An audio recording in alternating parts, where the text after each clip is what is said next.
Kan ya dok Insya ya? Allah ya, makan. Ya. Wah, udah berdiri dok.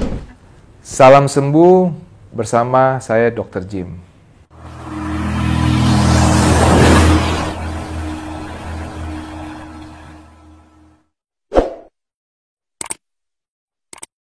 Hari ini kita kedatangan seorang public figure bernama Fahmi Bo. Beliau seorang pemeran tukang ojek pengkolan ya, dan dia berobat ke klinik kami, dan pada saat dia datang saya melihat dari kejauhan ya, Mas Fahmi Bo dibopong ya, dipapah ya.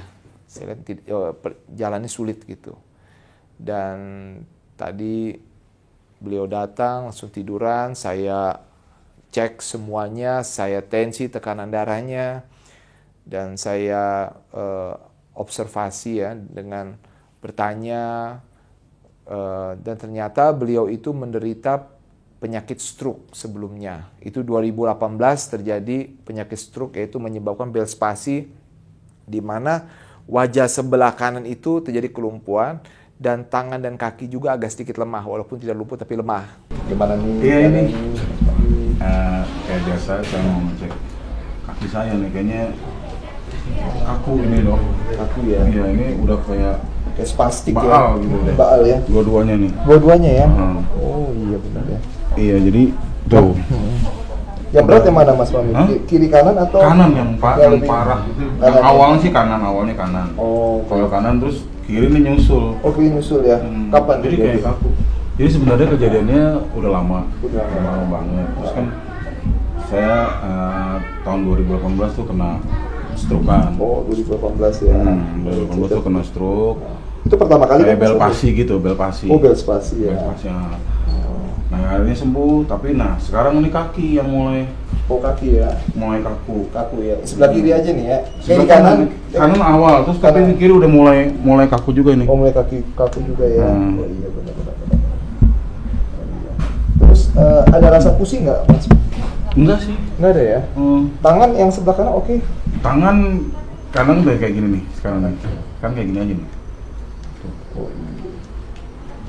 Kalau kena dingin udah deh. Kaku. Aku suka Cuma yang rada lebih kesemutan sama kaku ya mana? Kanan atau kiri? Kiri. Cenderungannya. Oh kiri ya. hmm. Oh iya baik, kita lihat ini. Maaf ya. Coba gini. Oh ini lebih cenggung ini ya. Karena ini agak lebih cenggung. Iya. Kalau agak cenggungan ini berarti lebih kaku. Iya. Ini kan lebih bagusan ya. Iya. Tapi kalau ini kan agak ada cengkukan nih. Iya. Nah ini yang Lebih buat perih kaku. ini Perih. kalau Kayaknya ada alergi juga ya, sedikit ya. nggak Enggak tahu ya? nih dok. Iya agak sedikit. Kalau kena alergi. dingin kayak gini nih. Oh, sedikit Ini alergi. kaku dok. Kaku ya. Coba deh kita tes ya. Mas Fahmi, rumus tangan saya squatnya. Bapak. Oke, yang ini coba. Squatnya. Lebih lemes yang ini ya? Iya. Oh. Musuh ini. Ini terasa sampai sini. Berasa ya. Berarti tangan kiri lebih kaku sama lebih lemas, kalau kaki, Ini kaki kanan. Kanan. Lebih parah nih, lebih kakunya yang kanan. Kanan ya. Kalau lututnya boleh dilihat. Oh iya, yang ini juga.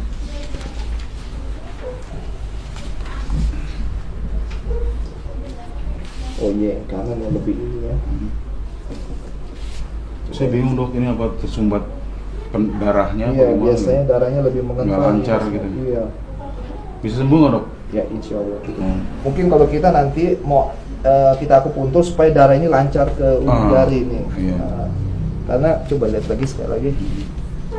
Nah ini agak mengecil ya. Iya. Dibandingin yang kanan kan. Iya. Yang Ini kadang kecil. kalau lagi mengecil nih dok. Iya, karena darahnya nggak ngalir Iya. ke sini. Ini ngecil banget, maksudnya saya bingung ya. Ngecil gitu. Udah dari sini aja tuh ukuran betisnya aja, Iya. ini lebih besar, ini lebih kecil. Ini atrofi nih.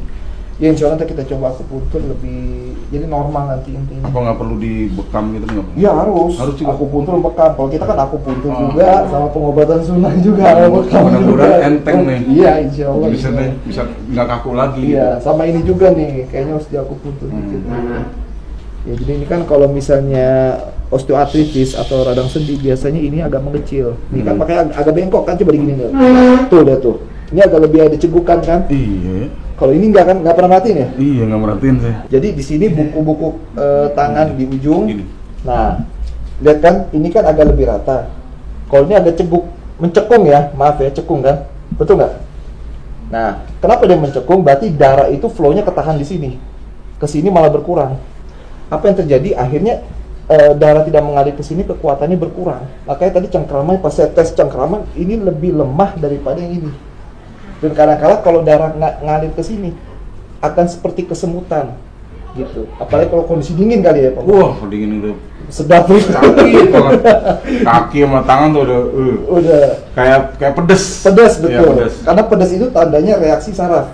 Makanya orang kejepit saraf, orang aliran darahnya nggak lancar, dan sarafnya itu kurang oksigen, pasti pedes. Itu Bener, kalau pedes tuh pedes banget. ini juga lumayan pedes nih. Ini apa lagi kalau kena dingin. Iya. Ya insya Allah kita coba dengan akupuntur. Habis ini tangan sama kaki. Tapi semuanya sih akupuntur sama bekam juga. Yes. Setelah saya cek lebih dalam, ternyata Pak Fahmi Bo ini mengalami penyakit metabolis ya, kalau kita bilang metabolisme, yaitu penyakit dari organ dalam. Nah, penyakitnya itu tadi saya diagnosa gula dan juga asam urat. Nah, kalau gula tadi saya lihat, saya tes gula, ternyata gulanya 280 sekian lah. Dan asam urat, tadi saya lihat kakinya terjadi pembengkakan di persendian. Dan saya bilang sama beliau, ini ada masalah asam urat. Dan memang Pak Fahmi bilang, ya saya menderita asam urat kalau saya makan yang bersifat santan, seperti soto Betawi dan lain-lain. Nah, jadi setelah saya analisa, saya membuat diagnosa, ternyata Pak Fahmi Bo ini menderita seperti darah kental ya. Jadi pertama organ dalamnya lemah, yaitu ginjalnya yang menyebabkan asam urat, terusnya pankreasnya lemah ya kan. Terusnya darahnya kental yang menyebabkan stroke. Nah, setelah itu saya sudah diagnosa, saya melakukan rencana terapi. Ya. Jadi rencana terapi tadi yang pertama yaitu saya melakukan akupuntur untuk masalah-masalah di kaki dan tangan sebelah kanan dan juga untuk masalah organ dalam. Ya, ini setelah saya lihat ini Mas Fahmi ini selain penyumbatan aliran darah, kemungkinan ada asam urat juga nih. Jadi asam uratnya ini kena di persendian. Nah, sumbatan darah itu yang mempengaruhi ototnya mengecil. Jadi otot ini nih yang sebelah kanan dibandingkan sebelah kiri ini agak lebih mengecil sebelah kanan. Jadi atrofi, mengecil. Dan juga persendiannya, saya lihat ini agak bengkak juga ya persendiannya. Sama ini agak kaku ya, Mas. Itu mah kaku banget. Nggak bisa digini ya? Kayak kayu. Oh, di sininya ya kakunya ya. Nah, ini kemungkinan asam urat. Oh, ini juga ada bengkaknya ya. Ini ada bengkak tuh. Bengkak semua kali, Dok. Cuma ini agak bengkak nih yang sebelah kanan kiri ini. Oke, kita mulai. Relax aja. Iya, enggak lah, insyaallah enggak. Kita mulai. Saya takut disuntik. Aduh. Oke, relax. Tenang aja, tarik nafas. Yuk, oke. Ya, kita mulai. Oke, relax. Ya, sakit nggak? Nggak kan? Lumayan, Dok. Lumayan itu doang. Ya. Ya, kita mulai lagi, tenang.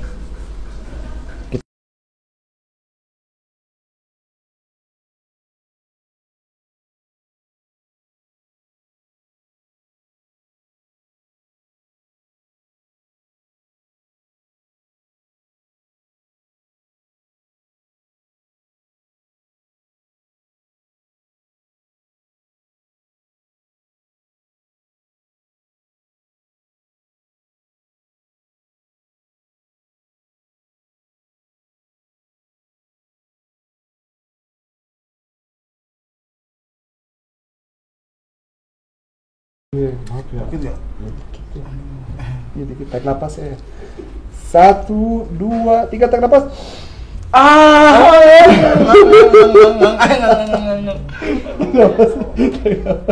Itu emang soalnya sendinya masalah. Maaf ya, masih ada 4 lagi. 4 lagi. Iya, ini soalnya kaku semua. Tarik nafas. 1, 2, tarik nafas. Iya. Pas banget tuh. Iya, mantep. Pedes deh ya. 1, 2, 3. Ya Allah. Tinggal 2 lagi, habis itu penderitaan selesai ya. Penderitaan selesai. 1, 2, 3. Aduh, itu sakit banget. Iya. Iya, itu sakit Ya, banget. soalnya ini yang paling bengkok nih. Ini yang paling banyak sumbatannya di buku-buku. Oke, terakhir, tarik nafas. Keringetan ya? Kayak makan pedes sambal. Oke, 1, tarik nafas, 2, 3. Udah selesai penderitaan. Relax. Tarik nafas. Ya. Ini kita melakukan inframerah supaya aliran darah lancar ya. Oke. 1, 2, 3. Habis dari sini, nanti saya sinar yang itu supaya aliran darah lancar dulu. Tangannya boleh rileks. Ya.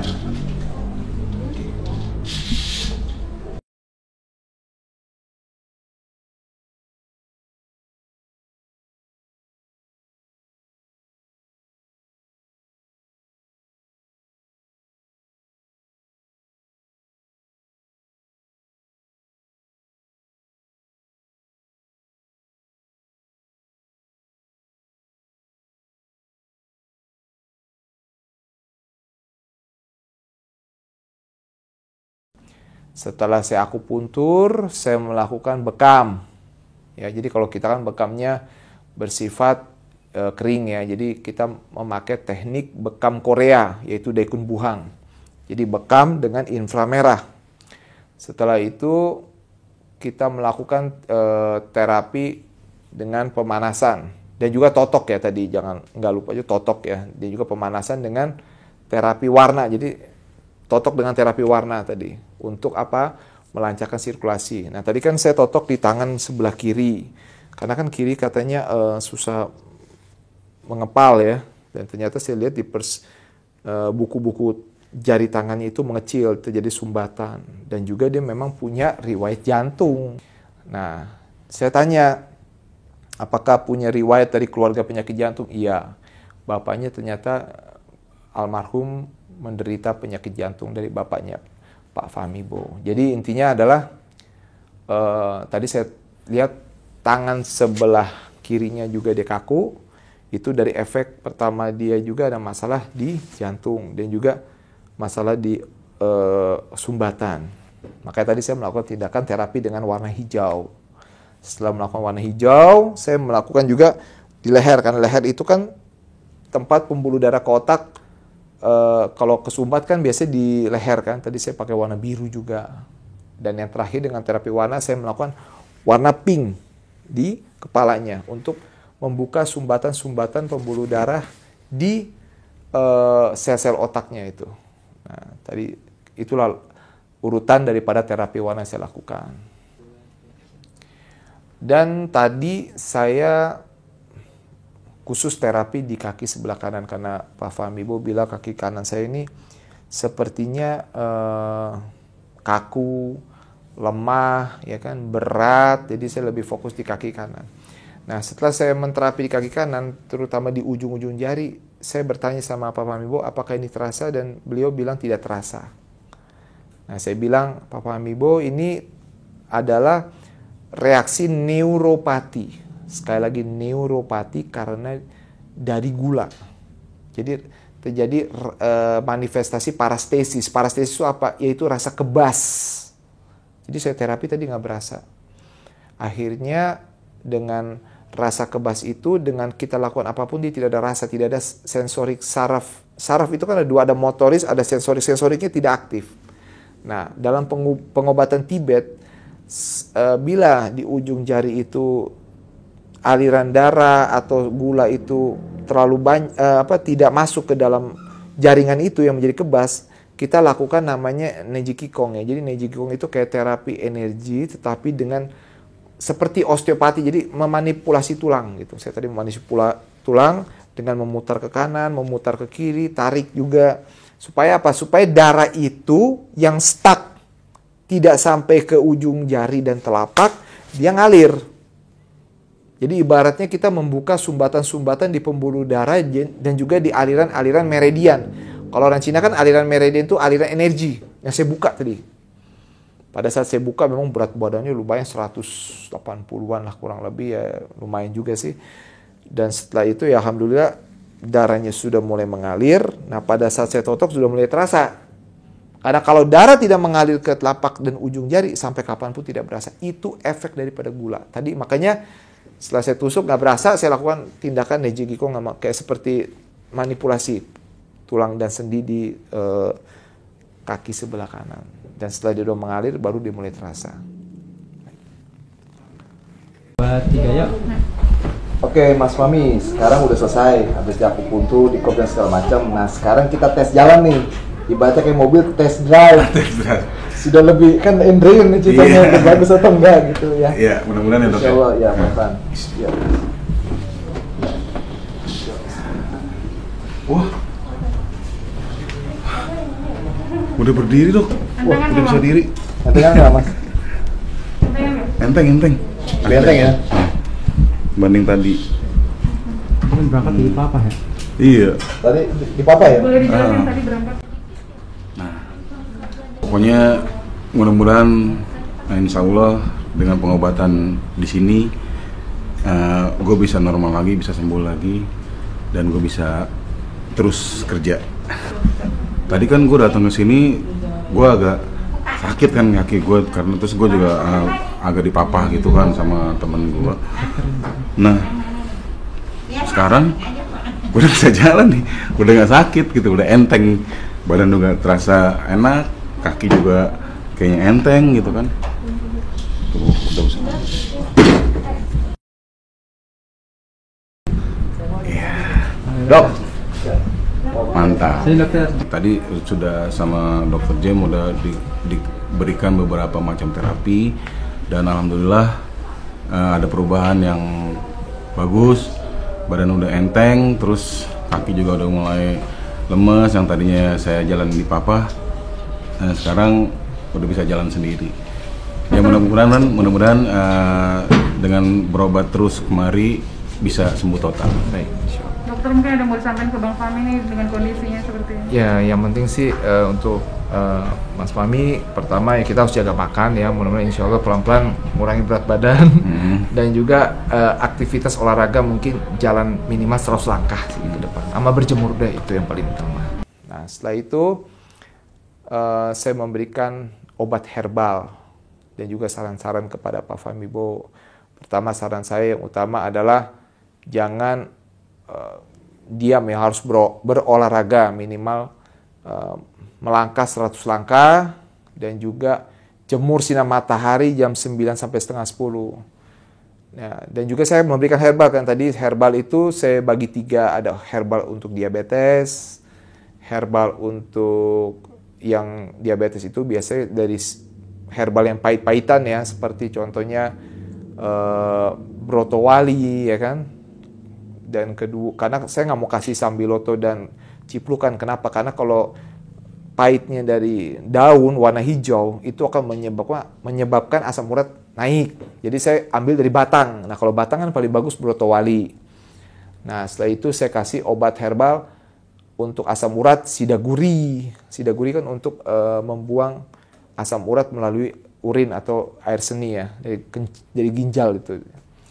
Nah kemudian juga saya kasih obat pengencer darah, yaitu kunyit dalam satu kapsul ya, kunyit dan dansen. Dansen itu adalah obat tradisional Cina dari batang, jadi saya gabung. Karena kunyit itu kan biasanya pengencer darah, terusnya dansen juga kan pengencer darah, jadi itu bagus untuk pengencer darah. Karena dia kan background 2018 menderita stroke, jadi saya 3 ya, obat herbal asam urat, sidaguri, herbal gula ya, diabetes itu kita kasih brotowali, dan juga yang terakhir obat herbal pengencer darah, yaitu sidaguri dan kunyit.